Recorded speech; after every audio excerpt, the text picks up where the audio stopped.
Hello बच्चों, कैसे हैं आप? आई होप आप सभी अच्छे होंगे। प्यारे बच्चों, आज हम करेंगे कक्षा 8 के एडगेड अभ्यास पुस्तक के विज्ञान का जो पाठ 1 है बच्चों, वो है फसल उत्पादन एवं प्रबंधन। इसका जो प्रश्न क्रमांक 1 है वो है फसल को कितने वर्गों में बांटा गया है, प्रत्येक वर्ग के दो दो उदाहरण लिखिए।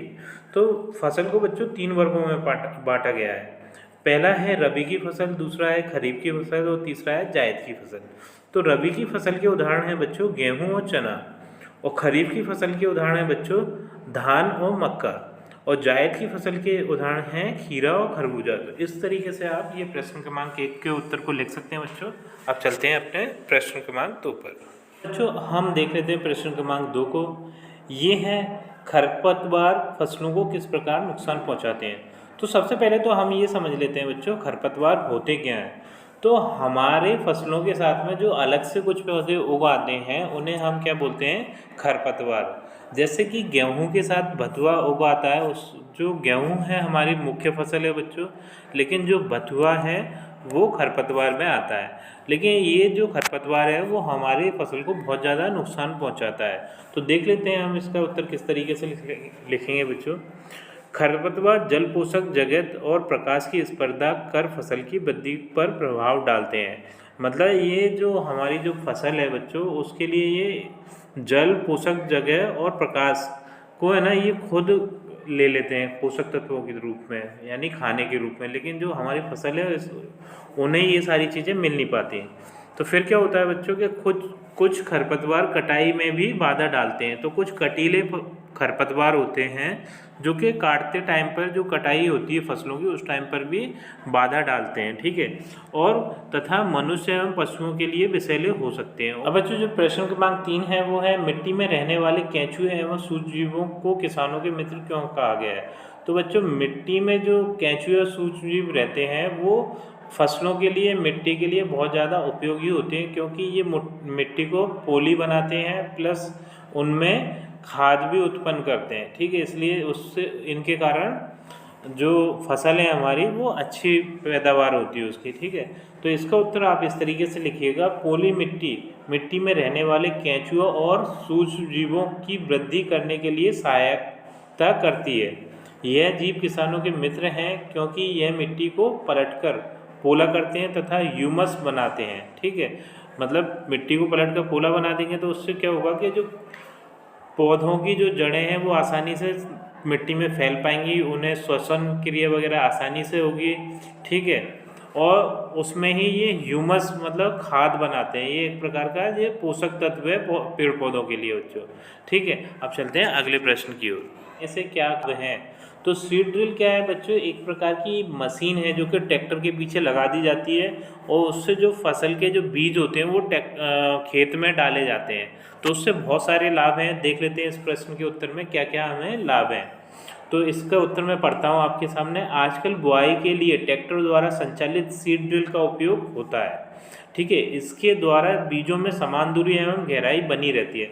मतलब सीड ड्रिल से जब हम बुआई करते हैं तो उनके बीजों में समान दूरी बनी रहती है, जबकि हम हाथ से छिड़कते हैं तो उससे क्या होता है बच्चों कि कहीं कहीं पर ज़्यादा बीज हो जाते हैं, कहीं कहीं पर कम हो जाते हैं, और गहराई कुछ बीज बहुत ज़्यादा ऊपर रह जाते हैं, कुछ है ना बहुत ज़्यादा अंदर चले जाते हैं। तो दोनों ही ये चीज़ें नुकसानदायक है फसल के लिए, ठीक है।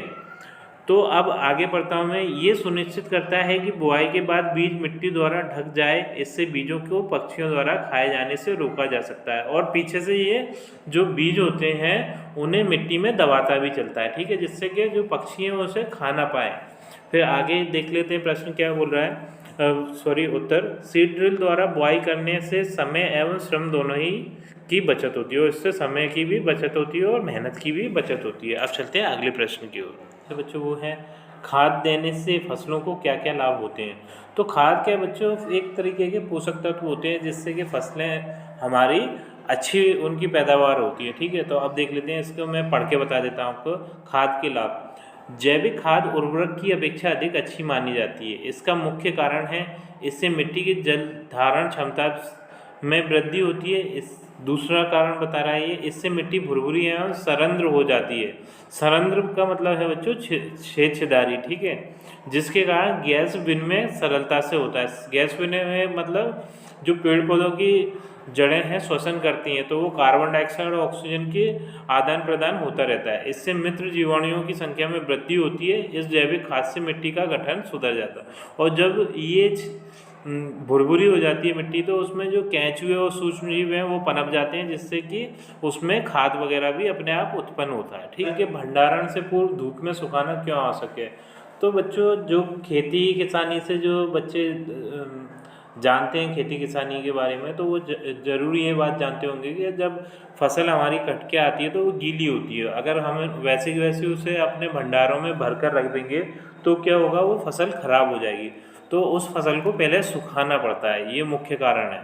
ठीक है, तो अब इसका उत्तर देख लेते हैं। ताज़ा फसल में नमी की मात्रा अधिक होती है यदि फसल के दाने यानी बीजों को सुखाए बिना भंडारित किया गया तो उनके खराब होने अथवा जीवों द्वारा आक्रमण से वे अंकुरण के लिए उपयोगी हो जाते हैं। अतः भंडारण से पहले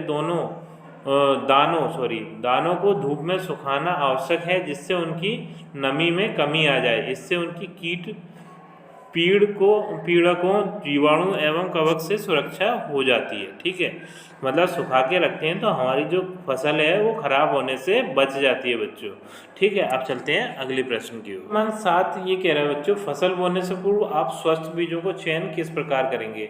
तो बच्चों, जो स्वस्थ बीज अगर हम अपनी फसल के लिए उपयोग करेंगे तो उससे फसल भी अच्छी होती है।